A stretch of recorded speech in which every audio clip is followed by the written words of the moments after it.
Upstairs at Froelich, show 104, reel 1. Don't you do it! Don't you!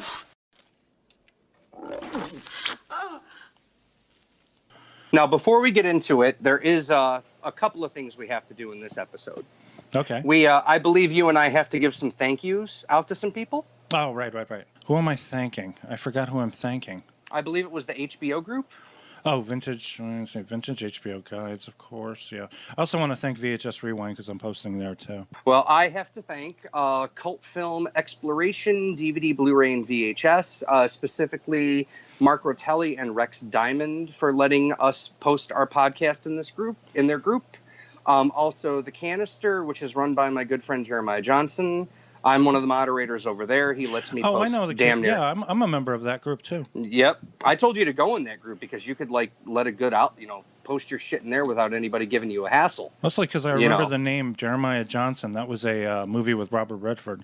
Yep. And it's ironically enough, that's his real name. Oh, well, thank you, Jeremiah. I should not have been able to get a brand new packaged mint condition over the Brooklyn Bridge for $20. That should have cost me $500 if I really wanted it. It's very strange. It's very strange that this movie is not available anywhere except in this form.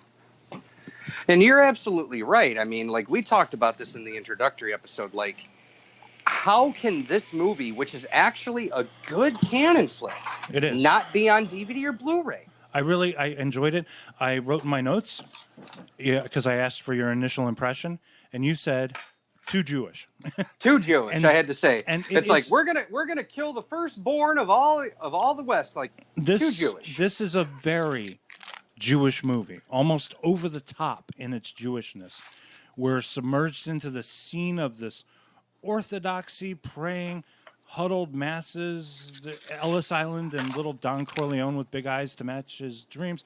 And it takes place in Brooklyn, which it was always a hotbed for racial tension. This is very interesting between the Jews and the blacks and, of course, the Jews and everybody else. But this movie is the first taste we get of how the tension works the other way around. Jews, as depicted in the movie, directed by Menahem Golan himself, an Israeli Jew, are the bad guys. They're the racists, even though Judaism is actually a religion. It's not an ethnicity, but it's so embraced as a religion that it requires, a certain attitude. It's a very interesting thing. I mean, it's so hard to talk about, because for our listening audience out there, for those who don't know, I am married to a Jewish woman. Mm-hmm. Okay, so I've been to bar mitzvahs. I've been to bar mitzvahs. I've been to circumcisions. I know moils. I enjoy bagels. Case, I live in New York City. This is a very Jewish town. I'm surrounded by Jewish people. Hey, dude, let me tell you something. I will throw the fuck down with some brisket and some potato pancakes with some applesauce any day of the week. Okay? But they're called latkes. They're not called potato pancakes. They're called latkes. Latkes. Latkes, see? Yes. That shows you how much I converted when I married my wife. I should have known it was latkes, but I digress. You put a little sour cream. Oh my God! You thought you died and went to heaven. You put a little sour cream on top. I digress, though. I did myself have to put up with a tiny, tiny bit of persecution, prejudice. Yeah. Mainly for the fact I was goyim. Remember what I told you, Joe Pesci and Goodfellas? It's like this fucking Jew broad, Fucking Jew broad, prejudice against Italians. And I always say this, my I'm trying to bang Jew this broad's broad. mom has a thing against Germans for good reason, obviously. Well, yeah. The thing is, Jews, because Judaism is a religion and Jews are a religion, there can be German Jews, there can be Polish Jews, there can be Irish Jews, Italian Jews. It's all about your lineage on your mother's side of the family, I believe. That's how it's passed on. My mother-in-law is a Russian Jew. Russian Jew. See, my friend Mark Giacomo is Italian, but he's Jewish because his mother's Jewish. I don't know. My wife would be considered Hebraic Jew, so mainly Israeli. Okay. Do you guys do the whole Hanukkah, Passover, Pesach, Purim we thing? do one night of Hanukkah and one night of Passover. But you also still do Christmas and things like that? Oh, yeah, we do Christmas, Oh, you all have those things. to. You're going to make your children cry if you don't do. Christmas is a holiday for children. It is, Yeah. and, the only thing we had to do at our wedding, we discussed it with my mother-in-law, who before she was, we just agreed to... Don't tell me you had to cut a hole in the sheet, did you? No, none of that stuff. Okay. We had our... Thank Christ. The person who married us, I guess I'm going to say the pastor who married us, we wanted absolutely zero religion in our wedding because, me and my wife are both pretty much agnostic. But at the behest of my mother-in-law, she requested that after the preacher said, "We now pronounce you man and wife, you may now kiss the bride," we stepped on the glass and said, "Mazel tov." Oh, okay. That was the only thing we had to do. Yeah, okay. That sounds pretty. That's accommodating, And I had absolutely no problem with it. I was actually like, okay, I'm cool with this. I like it. Why not? Right. So here in this movie, we have Albie Sherman, played by an appropriately nebbishy Elliott Gould. He's in love with his Irish Catholic girlfriend, Elizabeth, husky-voiced Margot Hemingway. And she really does have a husky voice. Ugh. She's pretty, though. I mean, she's there's something very pretty about her. But No, nowhere near as pretty as Mariel. Oh, well, I might give you that. I don't know. But there's something, I don't know. I find her kind of attractive there.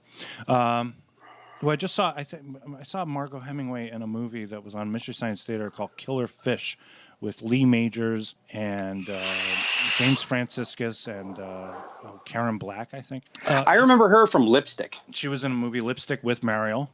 And she was in They Call Me Bruce. You remember They Call Me Bruce? I do. I bought that on DVD a couple of days ago. Oh, my goodness. It's on DVD now? Yeah, thrift store had it. Oh, shit. $2. I did my review for Vintage Cable Box. I couldn't find a copy of it anywhere. That was a couple of years ago. What Albie wants to do is he wants to buy a restaurant in Manhattan. He runs a deli with his mother in Brooklyn, and he wants to buy the space at 51st and First, which is a primo location. So he asks his rich Uncle Benjamin, played by Sid Caesar, for some money to help purchase it to the tune of $60,000. But Uncle Benjamin won't give him the money if he continues to date Elizabeth. Instead, he wants him to date this crazy broad named Cheryl, played by Carol Kane. Who was also his fourth cousin. His fourth cousin. And she's like this pill-popping, passive-aggressive weirdo who's like way into bondage and S&M and stuff. So, but she's very good. I mean, everybody's actually really good in the movie. It's just, like I said, there's so much over-the-top Jewishness in this movie. It would make Woody Allen blush. The movie is dated, and a lot of it does come off as rewritten Woody Allen, specifically Manhattan, even down to the casting of a Hemingway girl. But the movie is so sweet that, or as Alan would say, it's a droll spoof aimed more at the heart than the head. I can see why the movie really didn't make a killing at the box office, mainly because, like you said, this movie really catered towards a certain audience. And at the end of the day, that was Menahem's big problem, was it was like he wanted to make these big grandiose movies, but he couldn't separate himself from himself. I guess, yeah. I mean, he couldn't do it. I mean, if you're going to also with a few cuts, it could have gotten a PG rating. I mean, it's still an adult movie, but your average moviegoer isn't going to appreciate this movie. They're not going to, find any good significance in it. Like, okay, your average moviegoer who likes Woody Allen movies, like you said, they're going to look at it as like, this is a Woody Allen knockoff.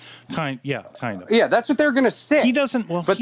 Woody Allen doesn't do this big Jew thing. You know what Woody Allen does? He does movies about Jews submerged in Gentile worlds. He doesn't do movies about Jews submerged in their own Jewish world. Watching it even now, I know it's dated and everything, but I still like it. And again, it's something that you don't really see. You don't see this kind of other way around racism or discrimination being perpetrated against people by a group usually associated with the ones who are being persecuted. I found that interesting. And I see some familiar faces in the movie, like the Rebbe. You remember the Rebbe who Margot is talking to, and she schools him on the story of David and Bathsheba and all that. Right, yeah, that whole scene. Yeah, I remember that. He was Woody Allen's dad in the movie Love and Death, which you probably haven't seen, but no, of course I haven't seen it. You'll see his dad. And also, did you notice the newspaper vendor is played by the Cardinal, Your Eminence, from Ghostbusters. Ghostbusters. I was just going to say that. How I are can you, tell Lenny? you, You're looking good, Mike. We're in a real fix here. it's like that. How you doing, Lenny? I love that part. One of my favorite parts of Ghostbusters. Lenny, What I officially, can't the what I church has can no tell you position on is this. my favorite, hands down scene from Over the Brooklyn Bridge Okay. was the end. Oh, where he... Oh no, not just why it ends. I want you to tell me why I liked it so much. Well, let me see. In the end of the movie, he basically turns down the money his uncle gave him. They had this nice big dinner, and he wants to walk out, and he's walking out. And again, this really long fight, the last 9 minutes, and it gets really uncomfortable. And then he leaves. He goes back to the apartment, the apartment that they shared.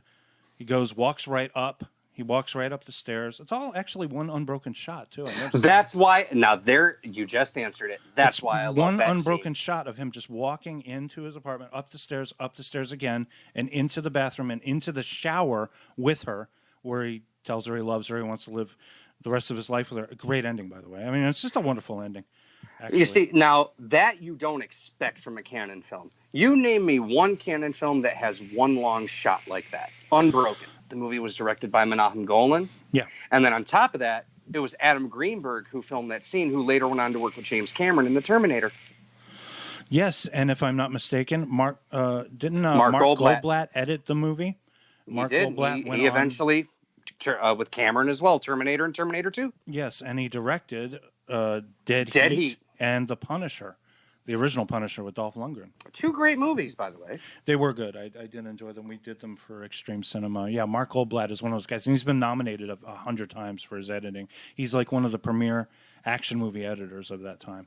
This movie should have found an audience. You figured it would have, but what's funny is you and me are talking about it, but it's 35 years later. This movie has not found its audience. It really hasn't. Yes, and it's tragic. I want to see this movie cleaned up, restored, put on Blu-ray. Well, we move on to Street Smart, which kind of knocked me for a loop watching it. It was something, I was like, okay, I'm going to turn on this movie. I got to clean the kitchen up.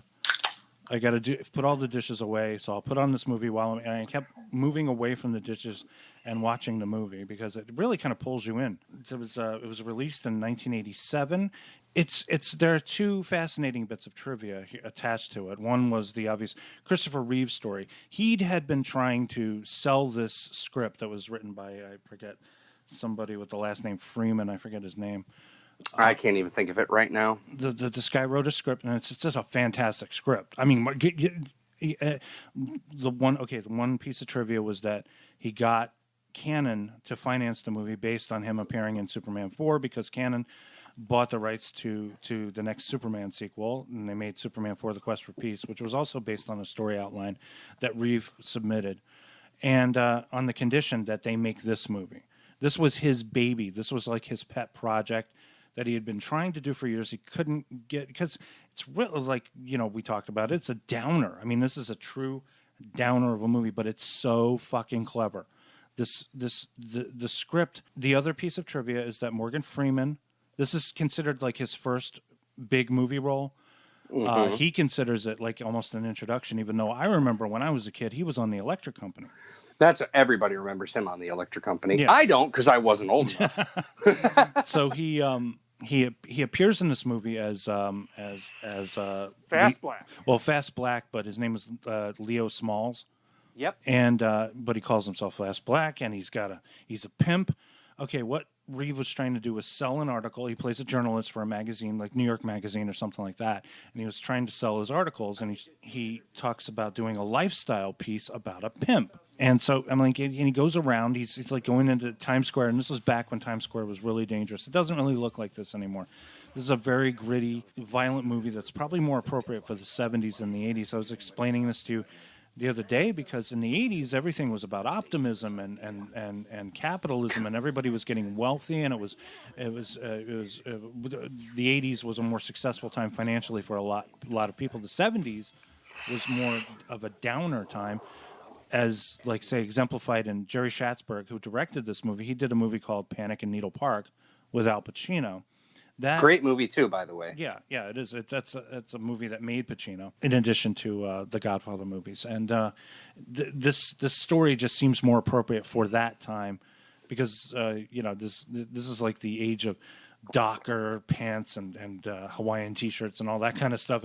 And Reeve looks very handsome, and he's trying to get like information about anybody because he just made this up. He basically makes it up. You know, he spends time with this hooker named Punchy, which is a great name for a hooker, isn't it?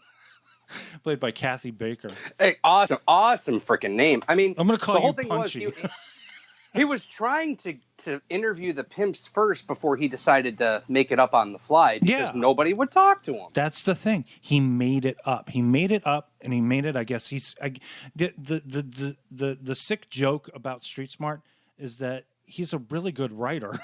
You know, exactly, because he totally makes the shit he is up. so good of a writer that they think the story he wrote is on Fast Black, for Christ's sake. Yeah.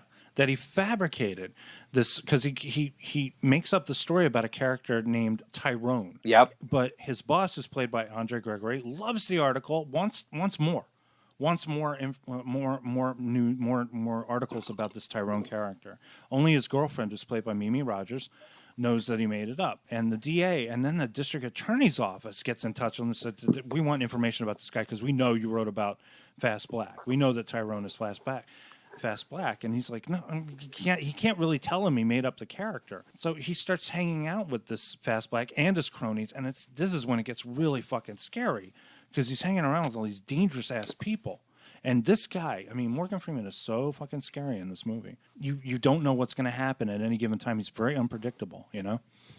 That scene in the car is just like you're so creeped out by Morgan Freeman holding that broken bottle up to the hooker's neck. A broken Yoo-hoo bottle, you know? Yeah. It's actually, like, no, the scene that really scared me. Well, the scene that really scared me was when he was holding the scissors up against Kathy Baker's eye. Oh, God, yes. And asking her which eye he's going to pluck out.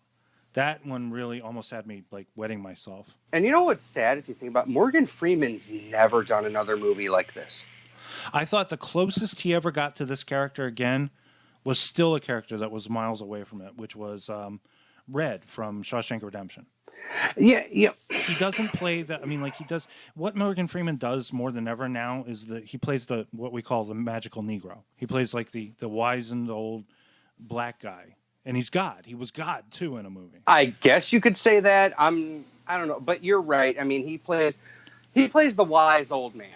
I mean, can you imagine that the next year he does Driving Miss Daisy? And that's the movie that really puts him on the map. Morgan Freeman was never known for that kind of acting skill. And then, like you said, he goes all of a sudden from Fast Black to Driving Miss Daisy. Yeah. It was such a career departure for him. But the guy he's a national treasure. He is like, and he carries with him such legitimacy that to add Morgan Freeman to your movie, or even just have him narrate a documentary about penguins. Oh, you know what? I fucked up. One movie where he was a badass bad guy, Wanted. Right, that's right. Is that the one with the Angelina Jolie and the guns? Yeah, and the Curve the Bullet. The curving say bullets. What you will about the movie. Best line ever. I was like, if you don't believe me, shoot this motherfucker. You know, he is like he can like Samuel L. Jackson could. He puts a lot of power into the word motherfucker, you know. And watching him in this movie, I mean, Jesus Christ, there's something so real about the performance. It just scares. Like when he's trying to protect one of his hookers at the beginning, which is what gets him into trouble, and the guy drops dead of a heart attack right there, and he's got this look on his face, and he's got his hands up, and he's trying to figure out how he can pull himself away from this thing. It's like you can see how the whole story just kind of snowballs and just gets worse and worse for everybody involved. I like the basketball scene. Yeah, with Chris Reeve. That's just another thing. It's like people do not want to fuck with this guy. Yeah. You don't. I mean, like, and he doesn't. I don't know. You know, the thing about it is Reeve is kind of like twice his size, and he's more muscular. But for some reason, Reeve does actually a very good job. He's a little distracting because he's Christopher Reeve, and you expect him to don a red cape at some point. But he is like appropriately frightened of this guy who is kind of smaller than him. You know. Yeah, that's what you feel bad about Reeve. It's like he never wanted to be typecast as Superman, but the sad part is, for people like us, we know he was a great actor outside of the Superman movies. Yeah, he was. Oh well, you know, Death Trap. You remember Death Trap from 1981? What fantastic performance! He was. I always noted that performance, and I was thinking, yes, This is a guy who was serious about it. He was passionate. He went to Juilliard. Robin Williams. Yeah, his roommate was Robin Williams. He never, when you play a part like Superman, it'll kill your career. So he always tried to escape it by being in movies like Death Trap, or he was in a movie called The Bostonians, I believe, for I think Switching Channels was another good movie that he was in. Switching Channels. Another great movie. Before we dropped out there, I said there was a Tales from the Crypt episode that he did.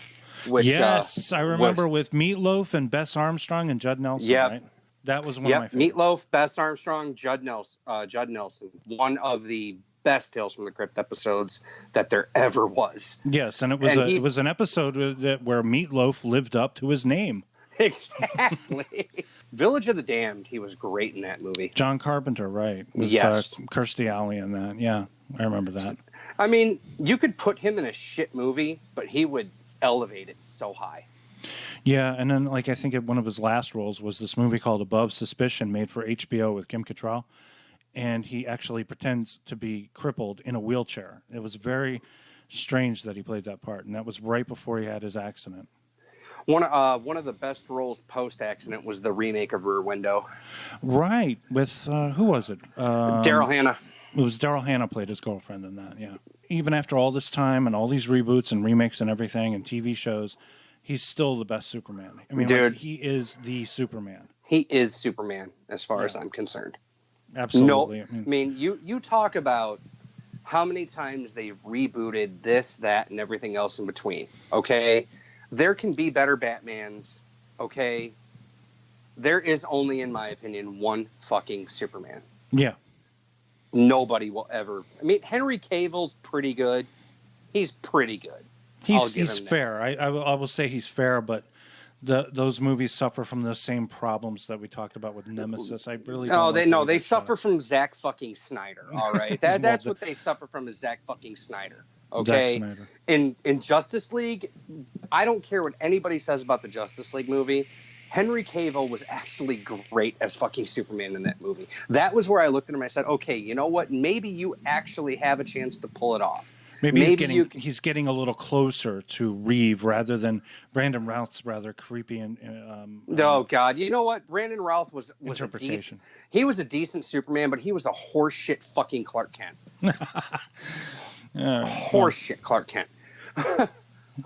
Okay, so as I said, this is another movie like Over the Brooklyn Bridge that never found an audience, and it didn't make any money, and it cost money, and this was toward the end of Cannon's time, right? Because right near the end, like 88 was when I think around 88, 89 is when they got bought out, or when they did some credit restructuring, and this, like they said in the documentary, that snake oil salesman, frickin' Peretti. That was right. Peretti freaking partnered up with Golan.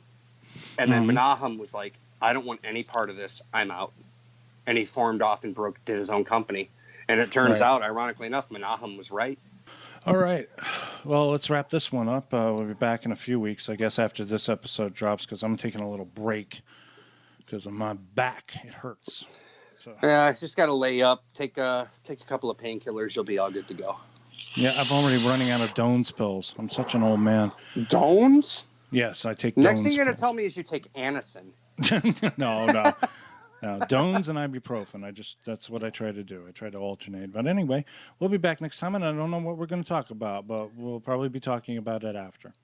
Yeah, we'll figure it out. It'll be a surprise. We're not going to let this one get out of the can, you know?